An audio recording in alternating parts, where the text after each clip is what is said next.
I'm live there. Okay, good. Y estamos acá en la cancha, estamos en el Bernabéu donde viene Messi con la pelota, lo ve a Ronaldinho, la pide Ronaldinho, gol. Gol!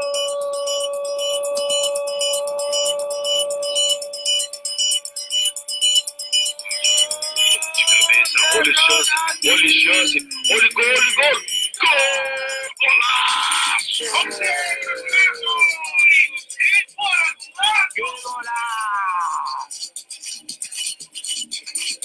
Oh, ladies and gentlemen, it's so good to be back. Finally, the laptop's working.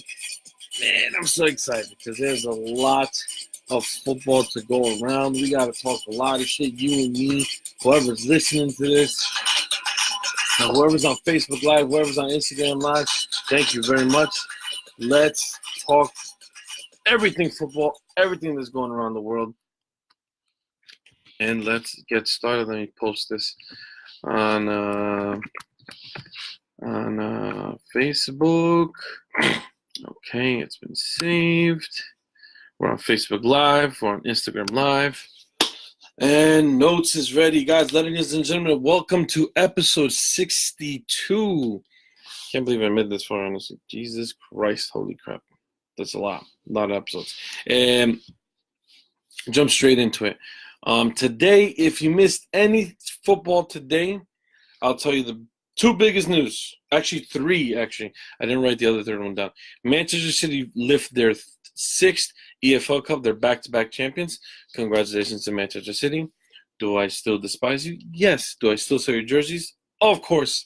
Mundo Football needs to make money. So congratulations to Manchester City. They lifted their sixth EFL Cup.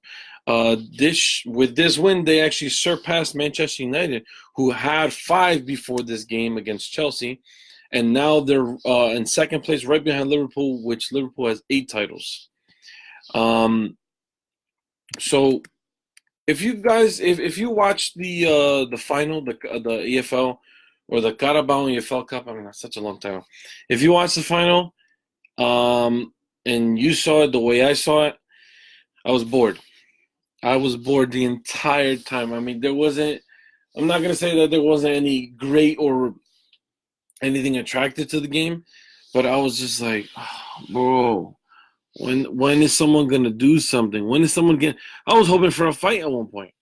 I was like, hello, do you guys understand how boring this game is? Like, what the fuck, man? I was bored the whole time. Mind you, I was at Denny's. Now, if any of you don't know what Denny's is, it's a food chain restaurant, serves breakfast, blah blah. Anyway, I was sitting there. We got there at 11:30. Started watching the game. I was like 2 minutes late. Waiting. Got to the table. Got to sit down. Got to order my food. Ate. Or in the middle of me eat. Well, once I started eating, because it took fucking forever. But towards the end of me eating my dinner, my breakfast, I mean, that's when they got into extra time, and then extra time, nothing happened. And the only exciting thing, which I'm going to get to, I'm just going to throw it out there, is Chelsea's goalkeeper, Kepa, who refused to come off the field when Mauricio Sarri called him off. Okay, after that happened, it was boring. Then it finally went to PKs. I was like, finally, something exciting is going to happen in this game. And it was. Now, everybody going into this game, honestly, everybody thought the winner was going to be Manchester City. But everybody thought, me personally, I'm going to assume that everybody thought it was going to be like, City 3-1 or 2-1 or 2-0, whatever. But in reality, no, it went into PKs. PKs went 3-4, 3-4, 4-3. I read it wrong. First up to bat, Jorginho from Man City. He does some stupid kick. He like skips and then kicks. And then what's his name? Edison. Boom, catch it. Gundogan goes in, straight in. Aspilicueta makes it. Agüero makes it. Emerson Palmieri Palmieri. Oh shit, that's how you say his name. Oh wow. He makes it. Leroy Sané makes it. Boom, it's tied. It's tied 2-2. David Luiz goes up, misses. Now it's still 2-2. Bernardo Silva comes up, 3-2. Eden Hazard makes it. Now, if Eden Hazard didn't make it, that's it. It was done. I mean, that's it. City would have won, even though the City did win. Now Hazard made it. Raheem Sterling was up to kick. They were ready to go in. I honestly, at one point, I was just like, I don't know. I don't know who to go for. Now, if you watch the special that Manchester City has on Amazon Prime, after that, even my cousin said this. After watching that, you kind of have to, not have to be, but you kind of get that like buzz over Manchester City. So I was watching Manchester City. I was like, you know what? I'd like to see them win. So I was like, fuck it. So as I'm watching Raheem Sterling, I'm like, should he make it? Should I want him to miss?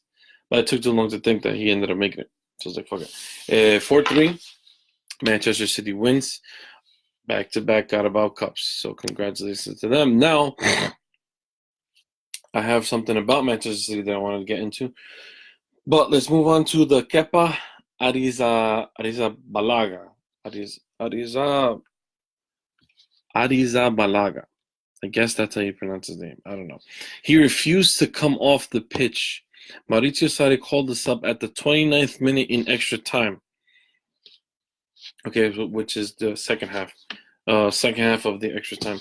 He wanted Willy Caballero to come in for the PK shootout, but Kepa refused to come off. And as I was watching this and as I, read up on it a little bit more, because I did miss a few minutes of the game, I was thinking to myself, I was like, how rude and disrespectful is that? And what in God's name is Sarri supposed to say to him? Like, I can't imagine what's going to happen. This is my thought, before Mauricio Sarri came out. I couldn't imagine what Sarri was going to say in the press conference or even to Kepa himself. But then Mauricio Sarri came up in the press conference. They caught him and asked him a few questions, caught up with him to ask him a few questions. And he claims the whole thing with Kepa was a big misunderstanding. Now, I put this in air quotes because that doesn't happen so often. I don't think that's ever happened in history. From me watching the game, never seen that before. Sarri got the impression that Kepa had a cramp, so he didn't want Kepa going into the penalty shootout injured, obviously. Especially if he has a sub to spare, might as well use it, right? He wanted Caballero to go in to replace him, but in the end, Kepa was not injured, and Sarri misunderstood. So this is what Sarri said. I only realized the situation after 3 or 4 minutes when the doctor came to the bench. In the meantime, I wanted Caballero on the pitch, and the keeper only wanted me to know he was in condition to go to penalties. So it was a big misunderstanding. Kepa was right, even if, where was I? Oh, even if the way he conducted himself was wrong. Mentally, he was right.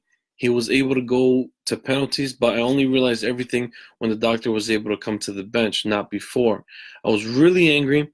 I want to talk to him because he needs to understand that with a misunderstanding, we can get in trouble, especially with you, meaning the media. So I think I only have to explain the situation to Kepa, but without any other problem.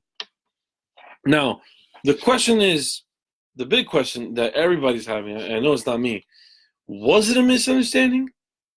Like, really, was it a misunderstanding? Or is Coach Sarri taking a bullet and just trying to handle the problem behind closed doors? Like, what's really, you kind of question what's really going on back there. You know what I'm saying? Because it's doesn't add up. No. You guys don't fool us. I mean, we could just be making stuff up so that me and other people who do podcasts and other people who do football shows, could talk about something.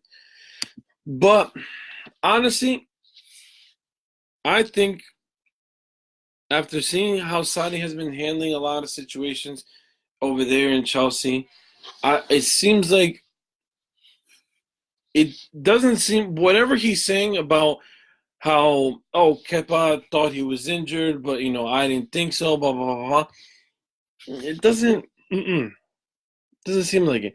It seems like there's something going on in behind closed doors, and Saudi doesn't want the media to know about it, which is okay. That's him trying to take control of what's going on in the dressing room. But I just don't get it, man. Like, it doesn't seem. It seems like he's trying to handle the situation on his own, and he made up some story where he looks like he's at fault, so that he could protect Kepa from any trouble, with the president or with the media or with other players, blah blah blah, whatever the case is. That's what it seems like he's doing. Now, I applaud him for that, honestly, because it's like, for an example, I know this is not football terms, but personal life. You have a problem with your family, you don't want everybody else to know. You want to handle it yourself behind closed doors within your family. It's the same thing. Saudi's family is Chelsea, the team. If he wants to resolve it with the team, not with the media finding out and then throwing all these rumors, blah blah blah, and then how the media is. They like to twist the words, and they like to make it sound like he said something like this, but it wasn't like this. All this bullcrap in it. So I understand if that's what he is doing, or it could be the truth. He could be telling the truth. I'm not saying he's a liar, but I'm not saying that he wouldn't hide anything. You know what I'm saying? So, question of the day for here is, was it a misunderstanding, or is he hiding something? Okay, that's something to think about. Now, with Manchester City winning this trophy, this is their first trophy so far in the 2018-2019 season. Can they lift the other 3 trophies is the question. Now, let's look up where they are in the Premier League. Obviously, everybody knows that they're in second place. And now, nobody has a game in hand. Everything is leveled. Liverpool, Man City, Tottenham, Arsenal, everybody's level. Oh, except for Chelsea. Chelsea's not level. Oh, shit. Chelsea could. Oh, damn. See, you people know that I'm a Man United fan. So I want Chelsea to. And everybody the 4 to 6 people who listen to the show, I don't like Chelsea. I don't wish them harm. I just don't wish them success. Okay? No, that's not true. But I don't want them. I want Man United to go up. I want them to keep rising. And because of the draw today, that could hurt them if Chelsea win their next game. If Chelsea wins their next game, which should be against Brighton, then that means Man United drop back to 6. Jesus Christ. After all that crap, now the memes are going to come back anyway. So Manchester City right now, they're in second place. They're only 1 point behind Liverpool. Now, their next match, Man City's next match, will be against West Ham. So every Liverpool fan is going to be cheering on West Ham. And Liverpool face Watford. Oh, the Premier League? Oh, is this Tuesday and Wednesday? That's odd because... Oh, next week is Champions League. Okay, see, I got confused there. Okay. So, yeah, Manchester City, they won, their first trophy. Could it be their last? Could they, win more? I mean, everybody knows how strong Manchester City is, and it's something to think about because since Pep Guardiola has came in, Man City is a team to fear. They're not the only team to fear, but they are a team to fear, alongside Liverpool, United now, Tottenham. You guys can make all the fun you want, but Tottenham is a team that's up there. Granted, they did lose to Burnley, but Tottenham is a strong team. Arsenal is another team. Basically the top 6. I don't know why I didn't just say that. But yeah, the top 6, they're all strong. But the 2 main ones are definitely City and Liverpool. And with Pep Guardiola in charge of City, you really have to be afraid. I mean, personally, me, if I was a Chelsea fan today, I probably would have been shitting my pants. I probably would. But since I don't like either team. I don't like one more than the other. I was like, hey, fuck it. You guys can all do whatever the way you want. But so the Premier League, they're only a point away. If I'm saying if if Liverpool loses and Man City draws to West Ham, then the race gets even tighter than before. But if they do, if City does tie with points, City automatically goes above because the goals that they have for them, 74, where Liverpool has 59, which is, as you can see, almost nothing. Well, it's still close, but still, it's a huge mark. I mean, Liverpool would need to go destroy Watford, which is not easy because Watford they're in the top 10. Watford's in 7th. Wolves are right behind them. West Ham's in 9th. Bournemouth's in 10th. Now with the FA Cup, let's look at the FA Cup. Man City, I think that's not easy, but they're not a tough team. Man City face Swansea City. That is also this upcoming month, March 16th. Whoever wins there goes on to the semifinals. So Manchester City has a very good chance of, so far, they have a good chance of winning a treble. Now, the question is, and this is also going to be moving into my next topic, which is Champions League. Okay? Before I talk about anything Champions League, I'm going to continue with Manchester City. Now, let's look at the teams that we have left in the Champions League. There's Real Madrid, Ajax, Dortmund, Tottenham, Porto, Roma, PSG, United, City, Schalke, Juventus, Atletico Madrid, Bayern, Liverpool, Barcelona, Lyon. Now, the only couple of teams that really kind of strike fear in me that I wouldn't want to go against is PSG, Atletico, Liverpool, Bayern, City, and Barcelona, honestly. Definitely Real Madrid, of course. I mean, even though they had that tight game against Ajax, you cannot underestimate Real Madrid, regardless. I mean, you just can't underestimate Real Madrid. So City, they obviously have the opportunity 100% to win the treble. They have to knock out, they have to win every single game that they can in the Premier League for them to, knock Liverpool out of the way.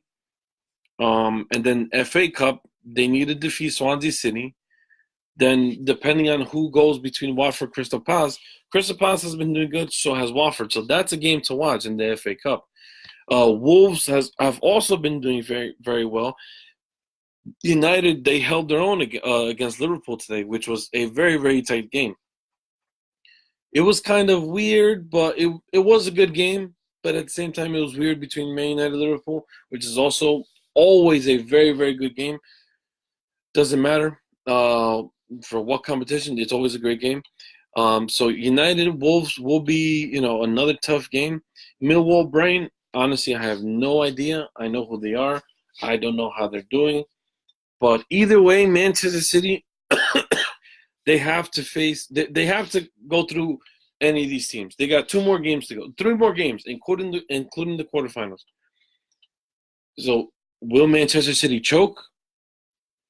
Or will they go to the final and they lift the FA Cup? Now, me being a Manchester United fan, I'm going for Manchester United. Okay, I'm not going for City. Hell no. Okay, so I definitely want United to go and win it. It would be sad for Manchester City fans and Manchester City the club, but I don't know. I honestly can't answer that question. Like, I don't know. I asked it, to bring it up as a topic, but I can't see. I don't know if Manchester City could pull off a treble, or even my question to you is, the listener, is it possible to pull off the quadruple? They already have 1. They need 3 more. It's possible for them to win the FA. Okay, if they're going all in, they got to win the FA. Okay, they got to knock out Swansea City, then knock out whoever comes in the semifinal, then go and lift the trophy on the final. Then Premier League, they have to win every single fucking game that comes towards them. They have to win every game. Okay, you can't blink once. You got to go all in. Champions League is where I have my doubts because they didn't really convince me. They haven't really convinced me in the Champions League, honestly. Let me see who they faced. Let me see who they faced in the group stage. They faced Lyon, Shakhtar, and Hoffenheim. Okay, again, wasn't like, oh my God, watch out for Manchester City because they're coming in. Not like last year. Last year they were really knocking on the door. So was Liverpool. Obviously Liverpool went into the end, and Real Madrid lifted the country. Yeah, we all know the fucking story. But yeah, City. I don't know, man. It's a tough question to answer. We really don't know. We really don't know if City could pull it off. But if there is one team in the Premier League who can do it, it's City. If it's a big if. I mean, United could pull off the treble. That's if they were even in first place. But as of right now, they're in fifth, and they're far from it. And it's United still, yeah. United could possibly come back, pull off a miracle, beat PSG, go all the way to the final, and win it. FA Cup, they're still in it. Okay, I'm not saying that that's just not. I mean, United was seriously near a miracle. Now let's move on to the Champions League and let's get into it. Leg one in the round of 16. Let's do a quick Champions League review. First game was Roma versus Porto in Rome. They won 2-1. It's great for Roma, but it's also bad for Roma because Porto has an away goal, and if Porto when they go home to face Roma, to host Roma, that's a huge boost for Porto. Roma need to get like another goal quick, because right now it's leveled. It's leveled, with Porto passing because they got the away goal. Okay, Roma wouldn't have an away goal. So let's see what happens there. Leg 2 for that game will be March 6th, which is not this week, coming up the following week. Manchester United falls short 0-2 against the PSG. They lost home, so that's a huge loss, not huge deficit to overcome, but it's a big deficit to overcome. I mean, come on, they gotta face PSG in Paris. That's leg 2. Also March 6th, same day as Roma versus Porto. Dortmund put 3 past. No. Tottenham put 3 past Dortmund at home. Holy shit! Whoa, that was a huge shocker to me personally. That was a very, very huge shocker. It completely threw me off. I was like, Tottenham beat Dortmund? No me venía con esa mierda porque. And then I look it up, and whoa, Dortmund lost to Tottenham. Wow! So that's a huge lift for Tottenham, and Dortmund. They got to find a way to come back. They have to find a way to come back. If not, done. Leg 2 for that game will be March 5th in in Germany. Excuse my cough. I have this horrible cough, and it's so fucking annoying. Gotta go to the doctor. Then Ajax, they lose only narrowly, and it was a very, very close game between Ajax and Real Madrid. Ajax lost 2-1 to Real Madrid. Now they have to go to Santiago Bernabeu and try to defeat Real Madrid. But what's good about Ajax is that, no. Not what's good about Ajax. Wait, hold on. Did Ajax host? Ooh, I don't know now. Kind of confused. Yeah. So that's a huge boost for Real Madrid. They got 2 away goals. That's big for Madrid. So they already have a boost, but they still can't let Ajax score because it won't level it out. But Ajax right now, they need 2 goals. They need to go to Santiago Bernabeu and score 2 and leave Real Madrid at 0, which is almost impossible because it's Real Madrid playing at the Santiago Bernabeu, which is very hard to face. Uh, I'm talking like I know I have experience. No, I'm talking about watching it. Lyon draws 0-0 against Barcelona, which I was talking to DTG about it the other day.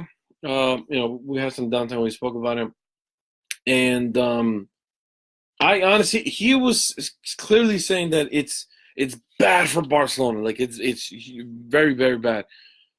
All right, yeah, it is bad, but at the same time, and it's not being me being biased. It's me like just looking at it evenly. You know what I'm saying? Like I can't tell if it's good for Lyon or if it's bad for Lyon because they didn't score either. And I can't tell if it's bad for Barcelona or good for Barcelona because it was in France. So for Lyon, it's good that Barcelona didn't score an away goal, because now possibly Lyon travels to the Camp Nou and they go and Lyon scores a goal. That's a away goal. If Barcelona comes back and 1-1, Barcelona need to score another one to make it 2-1, so that they're they move on. So I don't know, but it ended at 0-0, which was again another boring game. I mean, don't get me wrong, it was boring when it came to like midfield, but when it came to like taking shots, I mean Lopez from Lyon, fucking fantastic piece of shit. Ter Stegen, once again a world class asshole, man. Let me tell you something. Those two. Man, it seemed like Memphis Depay wasn't there, Fekir wasn't there, Messi wasn't there. That's exactly what it felt like. It felt like we were watching goalkeepers versus goalkeepers. It didn't feel like it was a game of, what consists of moving the ball on the field. No, it felt like more of a, let's see who's the better goalkeeper. And that's exactly what it was. And it was a fantastic game for both goalkeepers. Liverpool also end in a scoreless match against Bayern Munich, which was also a game that I'm pretty sure every football fan expected to be a bunch of goals. I mean, Thomas Müller, Lewandowski, Salah, Sadio Mane. I mean, come on. Thiago Alcantara, Firmino, James Rodriguez, Jordan Henderson. Come on. You expect goals from these guys. Like, you definitely expect it. And we didn't get anything. Us fans, we didn't get shit. It's like, I almost yelled, I want my money back. But then I realized I was using someone else's account to watch the game. So, sucks. For both those games, Lyon versus Barcelona, Liverpool versus Bayern Munich, leg 2 will be March 13th. Don't miss it. Atletico Madrid dominated Juventus. It was very hard in the beginning, but they dominated, and now they head to Italy with a 2-0 lead. That will be March 12th. That is going to be a very interesting game because not nobody, I'm not going to say nobody because there were a bunch of people, including DTG. And DTG, if you're listening to this, you're probably yelling at me and you're probably going to get ready to send me a text that knew Atletico were going to win.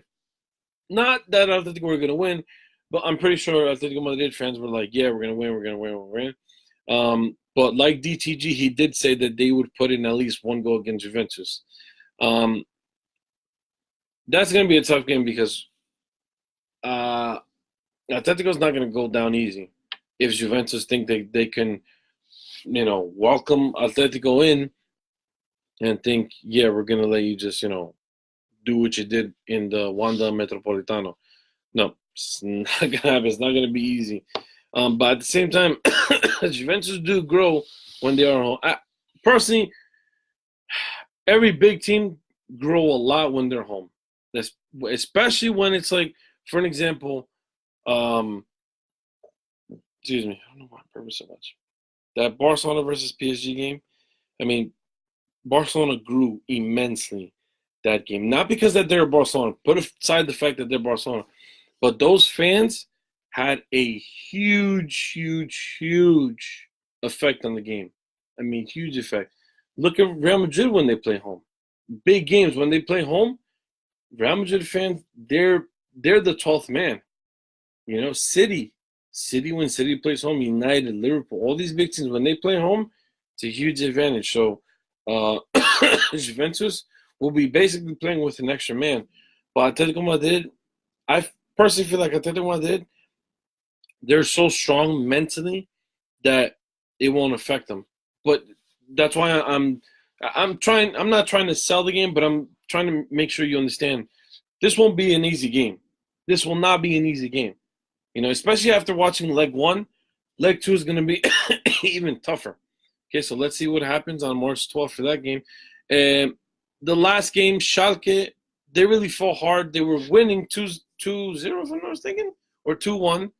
And Manchester City came back and they scored those extra 2 goals. So City right now lead 3-2. But once again, away goals kick in. Because City have 3 away goals. 3 fucking away goals. That's a huge boost.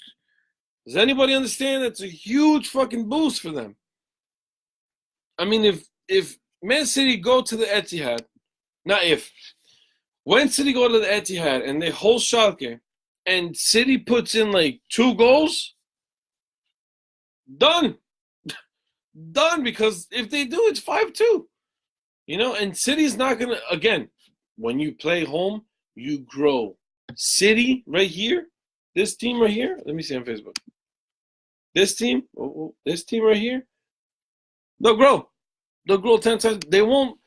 They already learned their mistake from leg one, especially Pep Guardiola. That guy's a fucking genius. He already knows what to do, and he'll be studying Schalke. So, them going to City, this result will not happen again. I promise you that. It will not happen again. So that is the Champions League review for round of 16. Now I'm gonna let's review the Europa League. But before I get into that, if you have listened to this far, thank you very, very much. I don't know why you listened to me ramble. But guys, do not forget, you guys can listen to us on Apple Podcasts, Google Play, SoundCloud. Thank you very much, SoundCloud. That's exactly where we are. LostRadio.com. I'm uploading all the episodes on there now. iHeartRadio, Spreaker, and we just got onto Spotify about a week or 2 ago, right? I think so. Yeah, something like that. So you can listen to us on, 7 different places. You cannot miss us. Tell your football friends and your football family and your fake football friends to listen in and, give us a boost. And don't forget, we have a WhatsApp chat. I'll send in stuff different, times of the day, and then, we'll get to talk about whatever. I created this so that we can interact a little bit more for the people who are a little bit more shy and won't listen, and so that we can get more content onto the show and we can talk about what you really want to talk about. So Europa League, March 7th will be, wait, what? I don't get it. Oh, yeah, there we go. March 7th will be leg 1 of the round of 16. Now, it's Frankfurt versus Inter Milan. Great game. Okay, it's going to be a very, very good game. I won't say that Inter Milan will have the bigger hand. Nope. Frankfurt has been doing fantastic. Next is Sevilla versus Slavia Praha. Personally, I think Sevilla. I don't know who. I've heard of Slavia, but I haven't seen them play, so I can't tell you. Sevilla is doing a great job, despite the fact that they lost. Not badly. They just lost to Barcelona. Well, not even Barcelona, to Messi. Zenit St. Petersburg versus Villarreal. Stade Rennes versus Arsenal. I think Arsenal will definitely have the upper hand. Dynamo Zagreb versus Benfica. Benfica definitely, personally, I think, upper hand. Valencia versus Krasnodar. Krasnodar has always been a headache in Europa Leagues. But once you get to the later stages, they kind of, the bigger teams come and just go, get the hell out of the way. Napoli versus Red Bull Salzburg. Very good game. Napoli will, personally, I think Napoli is really hungry. They're very, very hungry. They're very upset that they got knocked out of the Champions League. And I think that was a wake-up call, which you shouldn't wake up when you get eliminated. But even though I think Napoli is going all in, and then Chelsea versus Dynamo Kiev. I think Chelsea can. Yeah, I'm gonna take that back. And say it's gonna be a good game. Put it that way, because with the way Chelsea has been playing lately, who knows? Dynamo can knock them out of the Europa League. Who knows? Honestly, guys, don't forget we are doing a jersey giveaway. You can follow us on any of one of our Instagram pages. I posted on the Facebook page, on the story, and as a post.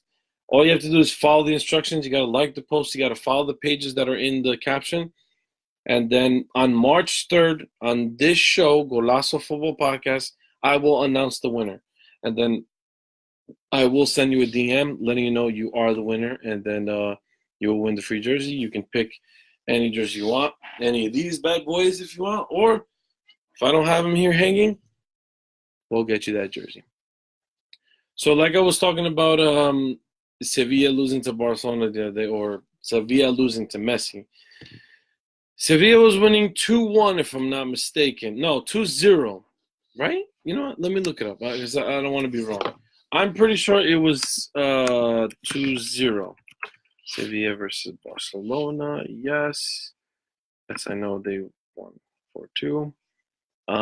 Okay, so yeah, it was Sevilla who scored first, Jesus Navas. Messi comes back, equalizes.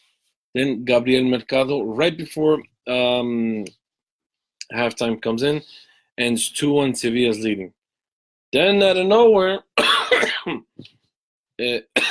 Messi shows up, and he scores 2 beautiful goals. I mean, all 3 of them were beautiful goals, but Jesus Christ, threw me off completely. I forgot what I was doing. I think I was working. The thing was working, so I couldn't watch the game. But I was getting notifications. I was like, what? Completely threw me off. Then I saw the goal that he shot with, that he hit with his left. Was it left or was it right?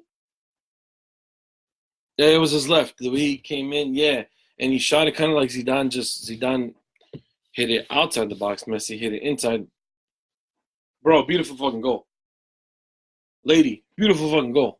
I mean, yeah, if you love football the way I love football, and whoever listens to this, you got to look it up. Go look up the highlights between Sevilla versus Barcelona and look at Leo's goals. It was amazing. It was fantastic. When I saw it, I was like, wow, I didn't know you could fucking do that. This tiny little fucker could do that shit. How? Beautiful goal. And then the chip was kind of, not really. I was going to compare it to the one against Bayern Munich a few years ago, but no, that wasn't it. But it was a very good chip. Man, I just saw it this morning. Anyway, you got to look it up.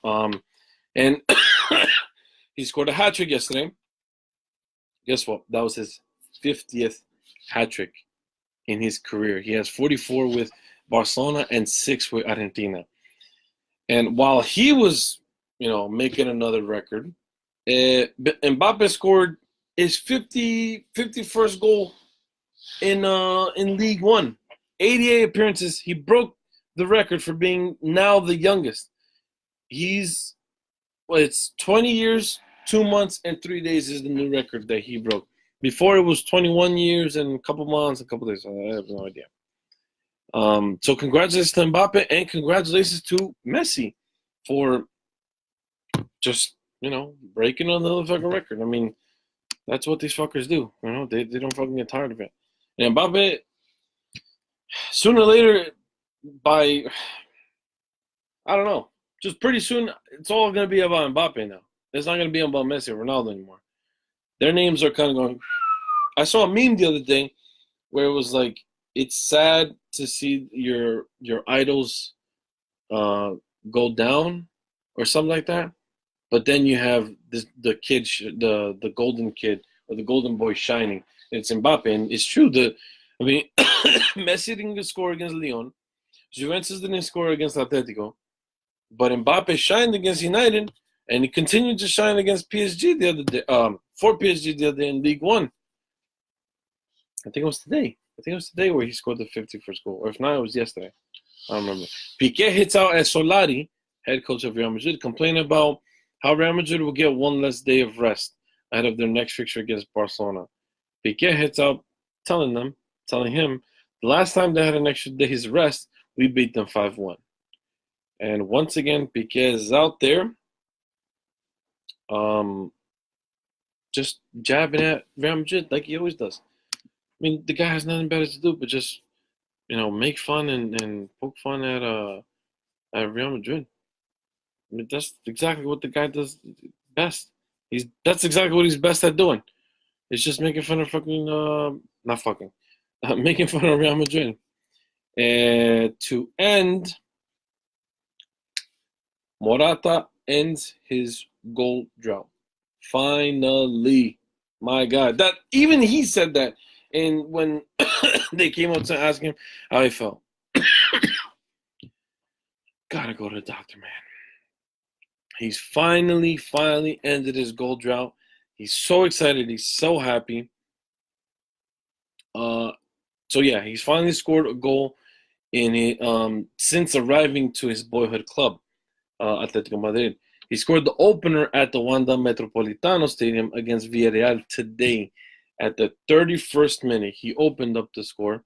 What's great about this is that he hadn't scored since January 5th. January 5th was the last time he scored. I'm checking my watch now, and I'm looking that it's been over a goddamn month. It's February 24th. Over a month this guy hasn't scored. And he scored against it was in the FA Cup against Chelsea, for Chelsea, against Nottingham Forest in the FA Cup. That was the last time the guy scored. Holy shit. I'm happy for him. It's great. It's great. Morata gets a goal.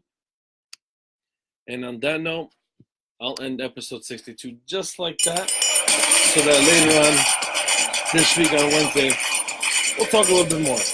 Until next time, guys. Ciao, ciao.